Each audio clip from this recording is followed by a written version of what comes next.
Second ఫేజ్లో 13 స్టేట్స్లో 88 constituency 88 కాన్స్టిట్యున్సీలో ఓటింగ్ జరిగింది.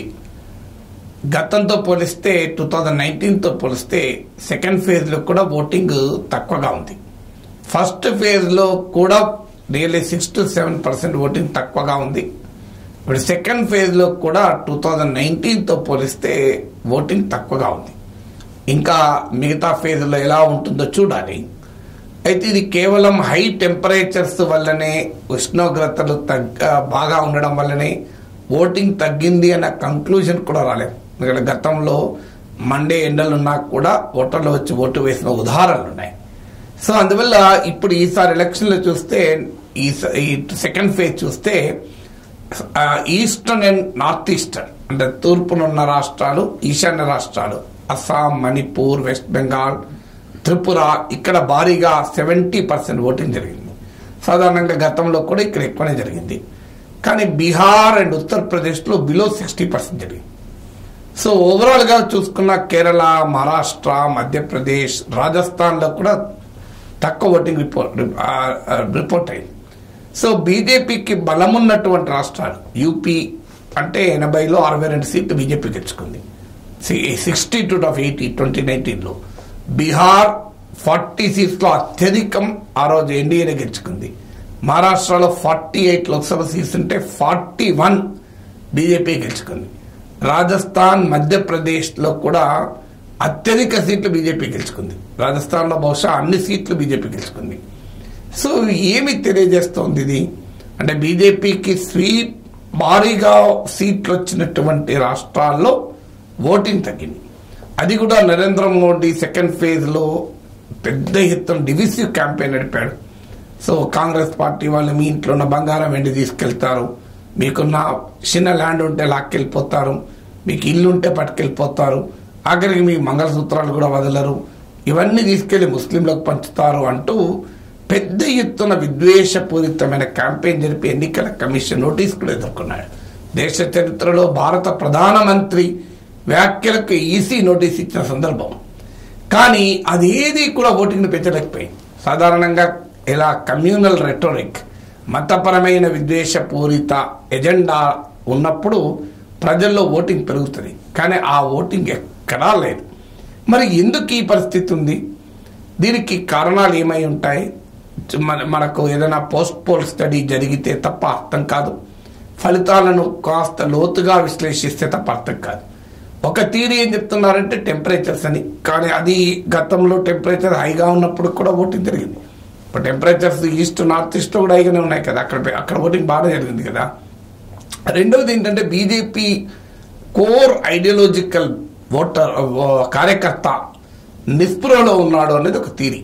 ఎందుకంటే 25% ఆఫ్ ద క్యాండిడేట్స్ బీజేపీ అభ్యర్థులు పాత పార్టీకి బయట నుంచి వచ్చిన వారు, అవుట్ సైడర్స్, అంటే ఆర్ఎస్ఎస్ పరివారానికి సంబంధం లేని ఇతర పార్టీల నుంచి అవకాశ వాదంతో వచ్చిన వారు.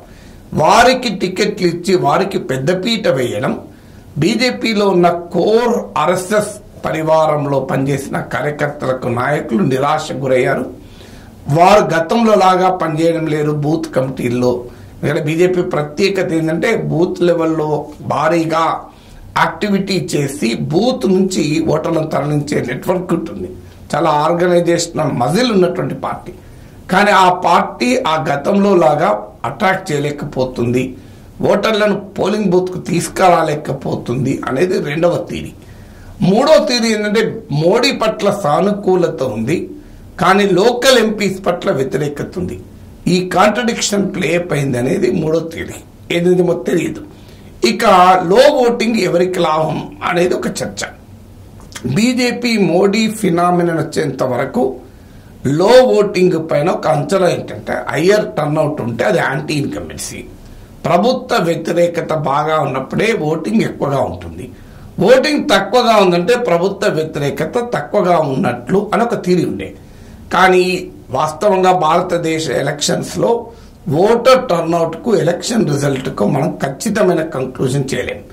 కానీ మోడీ ఫినామినన్ వచ్చాక ఏం కనబడుతోంది? ఓటింగ్ బాగా ఉన్నప్పుడల్లా బీజేపీ బాగా సీట్లు తెచ్చుకోగలిగింది. ఇప్పుడు 2019 లెక్కలు తీస్తే హై ఓటింగ్ జరిగింది. బీజేపీకి రికార్డు స్థాయిలో సీట్లు వచ్చాయి, ఓట్లు కూడా వచ్చాయి. ఈ కొరిలేషన్ ఇప్పుడు బీజేపీని భయపెడుతుంది. సో హయ్యర్ ఓటింగ్ ఉన్నప్పుడు మనకు ఎక్కువ సీట్లు వచ్చాయి, ఎక్కువ ఓట్లు వచ్చాయి. ఇప్పుడు ఓటింగ్ పడిపోయింది, ఇది మననే నష్టపరుస్తుందా అనే అనుమానం బీజేపీలో మొదలైంది. ఎందుకంటే పాలిటిక్స్లో కొత్త ట్రెండ్ ఏమొస్తుంది అంటే, ఎన్నడూ లేని విధంగా కాంగ్రెస్ పార్టీ ఎజెండా సెట్ చేస్తే మోడీ రియాక్ట్ అవుతున్నాడు, బీజేపీ రియాక్ట్ అవుతుంది. ఎప్పుడైనా మోడీ శాసిస్తాడు, విపక్షం పాటిస్తుంది. ఇప్పుడు కాంగ్రెస్ ఎజెండా సెట్ చేస్తుంది, మోడీ రియాక్ట్ అవుతున్నాడు. తర్వాత మీకు మండల్ పాలిటిక్స్ వచ్చాక చాలా రాష్ట్రాల్లో నార్త్ ఇండియాలో కాంగ్రెస్ వివిధ కులాల ఆధారంగా ఉన్న రాజకీయ పార్టీల ప్రాబల్యం పెరగడంతో దెబ్బతింది. ఆర్జేడీ, జేడీయూ, ఎస్పీ ఇట్లాంటి పార్టీలు వచ్చాక భారతీయ జనతా పార్టీ దాన్ని తనకు అనుకూలంగా మార్చుకుంది. డామినెంట్ ఓబీసీలు, డామినెంట్ ఎస్సీల నాయకత్వంలోని ఈ మండల్ పార్టీస్ నుంచి లెస్ డామినెంట్ కమ్యూనిటీస్ లో అసంతృప్తిని తనకు అనుకూలంగా మార్చుకుంది. నాన్ యాదవ్ ఓబీసీలను, మాయావతి కాస్ట్ అన్న నాన్ చెమర్ దళితుల్ని తమకు అనుకూలంగా మార్చుకుంది. సో దాంతో కాంగ్రెస్ రెంట చెడింది. ఇప్పుడు కాంగ్రెస్ తిరిగి మండల్ పార్టీస్తో అలయన్స్ లోకి వచ్చింది. మండల్ పార్టీస్తో అలయన్స్ లోకి వచ్చి సోషియో ఎకనామిక్ కాస్ట్ సెన్సెస్, రిజర్వేషన్ల పరిమితిని పెంచుతామంటూ మండల్ ఎజెండాను మొదలుపెట్టింది. మండల్ ఎజెండా ఎప్పుడు ముందుకొచ్చినా కమండల్ ఎజెండా దెబ్బతింటది. అందువల్ల దానికి ఉన్న లింక్ అది. బీజేపీ కమండల్ ఎజెండా తెచ్చింది కూడా, వీపీ సింగ్ ప్రభుత్వం మండల్ ఎజెండా తెచ్చినప్పుడు తన హిందుత్వ పాలిటిక్స్ కు పెద్ద ఛాలెంజ్ వస్తుంది కనుక వీపీ సింగ్ ప్రభుత్వానికి రామ్ మందిర్ ఇష్యూను ముందు తెచ్చి మద్దతు ఉపసంహరించుకుంది. అందువల్ల బీజేపీ మొదటి నుంచి ఆ ఛాలెంజ్ ఉంది. హిందుత్వ పాలిటిక్స్ కాస్ట్ ఒక పెద్ద ఛాలెంజ్, కమండల్ వర్సెస్ మండల్ అవుతుంది.